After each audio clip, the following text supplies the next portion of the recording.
Fala pessoal, Dev Gui aqui na área, e no vídeo de hoje eu vou estar ensinando para vocês aqui como que funciona o conceito de listas no JavaScript, tá? Então peguem, abram o seu Termux, abram aí o seu Acode, o seu RepoIt, o seu VS Code, o que mais vocês utilizam aí para poder estar codificando, beleza? Então vamos começar o seguinte, como que funciona o conceito de lista, tá? Eu vou criar aqui uma lista de números dessa forma aqui. Beleza? E toda lista, ela tem esse padrão aqui, tá? Se vocês podem reparar, toda lista, ela tem o nome da variável, obviamente, né? Tem o tipo da variável, que no caso é const, ela recebe, e aqui, dessa forma que eu declaro uma lista. Eu abro e fecho colchetes. O ponto e vírgula aqui, nesse caso, ele é opcional. E a partir daqui, o que eu vou fazer? Eu posso colocar números, por exemplo, aqui dentro, né? Então, eu vou colocar, por exemplo, 1, 2, 3 e 4, dessa forma aqui. O que eu estou fazendo? Dentro da minha lista, eu estou colocando 4 números, né? Que seriam 4 valores aqui do tipo número, beleza? Ah, mas ô Guilherme, eu só posso colocar números? Não, você pode colocar palavras, por exemplo. Então, const, vamos colocar aqui lista palavras, é igual, por exemplo, bola, vou colocar aqui casa, vou colocar aqui carro, né? Eu posso também colocar palavras. Ah, você pode colocar também valores booleanos, que é verdadeiro ou falso, true ou false, né? Então vamos colocar aqui, quebrar aqui a linha, const lista booleanos, recebe, por exemplo, true, false, por aí vai, dessa forma aqui. Então repara o seguinte, eu tenho que abrir o colchete e eu tenho que fechar o colchete dessa forma. Se eu fizer isso aqui, por exemplo, o código está errado, tá vendo? Eu estou abrindo e não estou fechando. Beleza? Dessa forma aqui. Inclusive, isso é um erro muito comum de criadores de bot de WhatsApp, né? Às vezes eles copiam algum código, esquecem um fechamento de chaves, um fechamento de parênteses, esquece de abrir da forma correta, né? Lembrando que tudo que a gente abre, né? Dessa forma aqui, tudo que a gente abre aqui, ok? A gente deve fechar aqui do lado, ó. Dessa forma aqui. A gente deve fechar. Então, tudo que abre, fecha. Então, além de booleanos, a gente também pode colocar números quebrados, número com ponto, por exemplo. Const, vamos criar aqui uma outra const lista número pontos, né? Pode ser 1.1, 1.2, 2.12, 10, 19.99 e assim sucessivamente. Então, é dessa forma que eu declaro listas no JavaScript. Ah, como é que eu posso ver, por exemplo, o que eu tenho dentro da lista de números? Vamos lá, console.log, que é uma função que a gente já conhece, lista números, dessa forma aqui. Então, dessa forma eu vou estar aqui listando os números que eu tenho aqui dentro. Como é que eu executo? Eu vou aqui no meu Termux, meu VS Code, né, o meu RepoIt, o que vocês estiverem usando, e vou estar digitando aqui node teste.js dessa forma. Então vocês podem ver que aqui no terminal ele imprimiu, né? Ele imprimiu os números de 1 até 4 dessa forma. A mesma coisa se eu colocar, por exemplo, aqui a minha lista palavras dessa forma aqui. Vou executar o meu teste aqui de novo. Vocês criam um arquivo aí chamado teste no código de vocês, tá? Vocês podem ver aqui que ele imprimiu aqui a lista de palavras. Eu posso ter aqui a lista de booleanos também. Ó, lista de booleanos, eu posso ter a lista de números com ponto flutuante dessa forma. Então é assim que eu imprimo a lista inteira, beleza?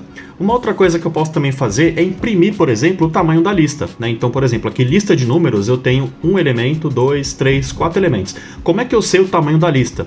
O que eu vou fazer? Eu vou colocar lista números.length, dessa forma aqui. Dessa forma eu consigo saber o tamanho da minha lista. Eu vou dar uma limpada aqui na minha tela e vou digitar node teste de novo. Aqui o .js é opcional, tá? Eu vou colocar só node teste mesmo. Vocês podem ver que ele retornou 4, ou seja, 4 é o tamanho da minha lista. Agora, se eu colocar, por exemplo, aqui a lista palavras .length, vocês vão ver que não vai ser 4, vai ser 3, porque a minha lista tem só 3 elementos: bola, casa e carro. Atenção, pessoal, a lista, os itens da lista são separados por vírgula, tá? Vocês podem ou não colocar a última vírgula aqui que vai dar no mesmo, tá? Mas sempre separem com vírgula. Por exemplo, esse código aqui, ó, vou tirar essa vírgula do meio. Esse código tá errado, porque eu não tenho uma vírgula aqui, ó, separando uma palavra da outra. Sempre tem que colocar a vírgula dessa forma, com espaço ou sem espaço. Então, dessa forma a gente consegue imprimir o tamanho da lista, beleza? Agora, como é que eu faço, por exemplo, para pegar somente o primeiro elemento da lista? né? Então o primeiro elemento da lista, a gente vai fazer o seguinte, eu tenho aqui a minha lista de palavras. Para eu pegar elementos da lista, eu vou abrir um par de colchetes de novo e aqui dentro eu vou colocar a posição do elemento que eu quero pegar. Então a bola, aí você deve estar se perguntando, pô, a bola começa no 1, né? Então o primeiro é bola. Se eu executar esse código, vocês vão ver que o primeiro ele imprimiu casa. Por quê? No caso do JavaScript e da maioria das linguagens de programação, o conceito de lista é um pouco diferente. Lista, vetores, arrays, todos os itens aqui, vamos colocar aqui por exemplo, elas começam sempre do índice 0. Então o índice 0 seria a nossa bola aqui dentro. O índice 1 seria a casa e o índice 2 seria o carro, né? Então todo índice dos arrays, eles sempre vão começar com 0. Então, para eu pegar a palavra bola, nesse caso, eu tenho que colocar lista palavras na posição 0. De novo, não posso esquecer de fechar um colchete, fechar, por exemplo, um parênteses do console log. Tem que tomar muito cuidado, tá, pessoal? Ah, e como é que eu pego, por exemplo, o segundo elemento? Ah, eu vou pegar, por exemplo, a posição 1, né? Então, dessa forma, eu consigo pegar aqui a casa, beleza? Dessa forma aqui. Agora você deve estar se perguntando, pô, como é que eu faço para pegar o último elemento? Sei lá, carro, né? Então você seria colocar 2, não é isso? Você vê que ele trouxe o carro. Mas se esse caso, aqui no final, a minha última palavra fosse abacaxi, né? Então eu teria que mexer aqui, teria que trazer o 3, ficaria muito manual, né? O que a gente pode fazer? Lembra que a gente consegue pegar o tamanho máximo da lista? Então eu simplesmente posso fazer isso aqui. Lista palavras...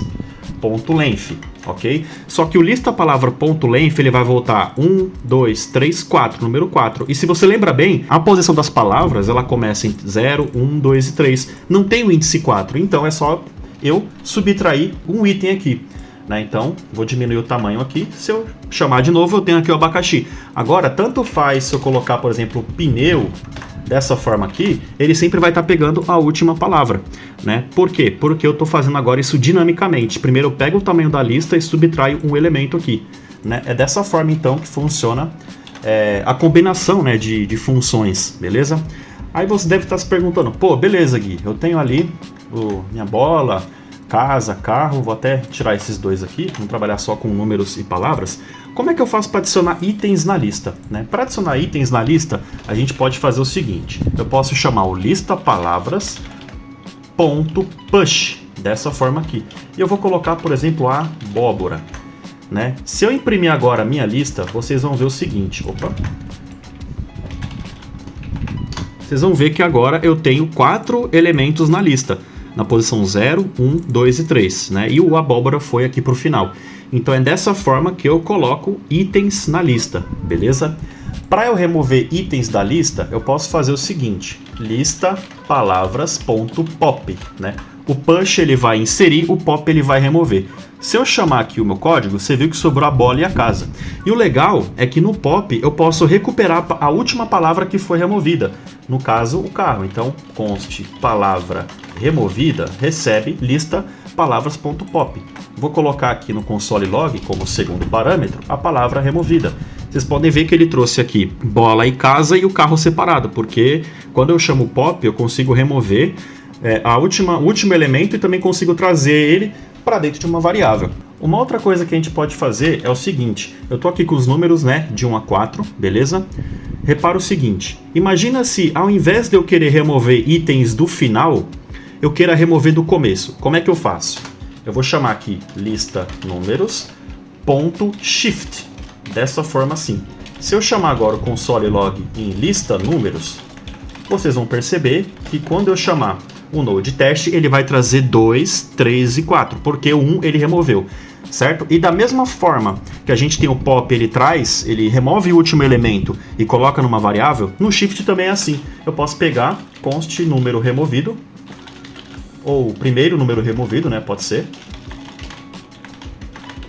Dessa forma assim, colocar o R maiúsculo para manter o padrão. Eu posso trazer tanto a lista de números aqui, e o primeiro número aqui também, dessa forma. Então, se eu executar esse código, você vai ver que primeiro ele imprimiu o número que eu removi, que foi 1, e depois o que sobrou da lista de números. Então é dessa forma que a gente pode estar removendo o primeiro elemento da lista.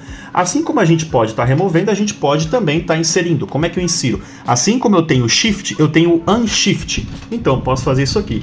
Lista números, .unshift, vou colocar aqui 0, por exemplo.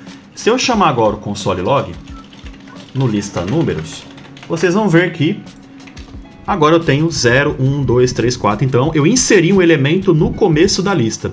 Então é dessa forma, pessoal, da forma mais simples que a gente trabalha com listas, vetores, arrays no JavaScript. Obviamente que tem mais coisas que os arrays podem fazer, mas para não ficar muito difícil para vocês, vamos começar aos poucos, né? E quando chegar o momento certo, eu vou mostrar mais funcionalidades das listas para vocês. Espero que vocês tenham gostado e até a próxima!